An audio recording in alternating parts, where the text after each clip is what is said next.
Hello friends of Sal Antiques. Today I would like to show you a few pieces that we have in the shop. They are small arms of the Second World War from generally three armies. We did some British, Soviet and German. We do have American pieces as well, but we'll do that on another episode. I'll show you just a selection of small arms. We'll start with the pistols. One pistol that is less known is actually the teeny tiny Mauser. This is a sort of a 1914 model, but they were used in the Second World War as well by the police. You see various superior officers using these guns. Also the Gestapo apparently like them. They're quite easy to conceal. They are small firearms. They have a magazine of 7 rounds. The barrel is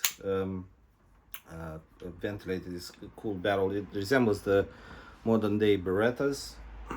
So it's quite smart design. This basically was the Mauser's attempt to do a small compact gun. The same category, this will probably compete with the Walther PP and the Walther PPK. It's more like a PPK size. Going further, I'll show you the obviously famous Luger. This particular example is dated 1941. It's probably the most iconic pistol. It's a First World War pistol. Well, actually, it's a pre-First World War pistol. It was used throughout the First World War and the Second World War. It's quite iconic. It's probably one of the most recognizable pieces, and we have quite a few examples here with matching serial numbers and such. Its follower would be the Walther P38, which is a great gun. It was absolutely loved because it's single double action, is literally a fairly modern design, and it has a very good balance. This particular one, it's stamped BYF 44, and as far as we can see, it has matching serial numbers as well. So a great piece for your collection if you collect German firearms. And from the German handguns, last but not least, the Mauser Broom handle, which, yeah, it is an obsolete gun by the standards of the Second World War, but you can see it being used privately. There's quite a few people using it. In my country, my home country, Romania, they used to kind of use it extensively. It was used till quite late, even after the Second World War. The interesting story with these is that after the First World War, quite a number of them were exported to China. China had an embargo on certain types of firearms, especially submachine guns and such. And Mauser factory decided to make some alternate models. There's some with longer barrels. There's some with longer magazines. Some of them automatic. You can put a shoulder stock here, and basically you have a 20-round mag which fires automatically, and it's basically really like a submachine gun. The interesting thing about these is that they have quite long ranges. You can see this in meters, all the way up to 1,000 meters. So these are the German, some of the German small arms that we have in our collection here, and you can come and see and buy yourself one. Moving forward, when in the Soviet Union, this is one of the 2 pieces that we have in our collection at the moment. A Tokarev TT33. There's a previous model of this as well, which is not terribly different, but the TT30. But the 33 is basically Browning pattern that was used by the Soviet Union.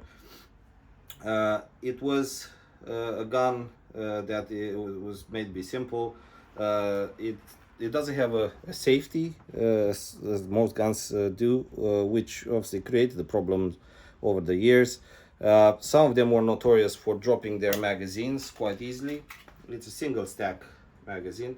So if you look at the archive films, you'll see sometimes the Soviet officers using a gun like this, with holding the magazine with their palm, just to make sure that the magazine will not drop.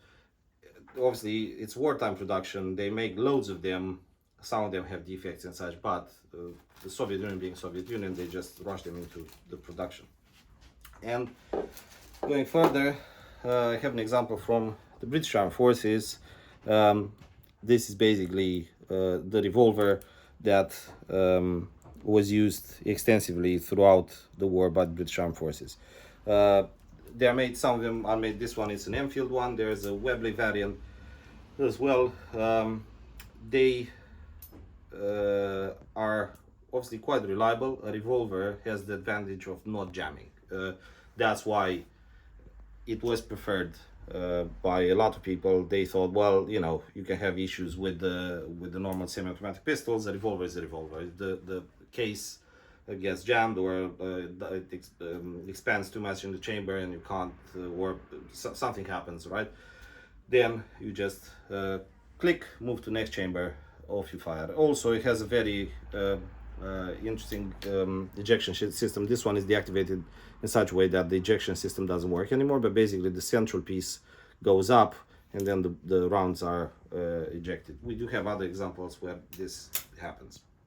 So this is with the small arms. Obviously there's other pieces. There is an American Victory revolver that was exported to Britain. I'll show you that when we'll do an episode about the American guns.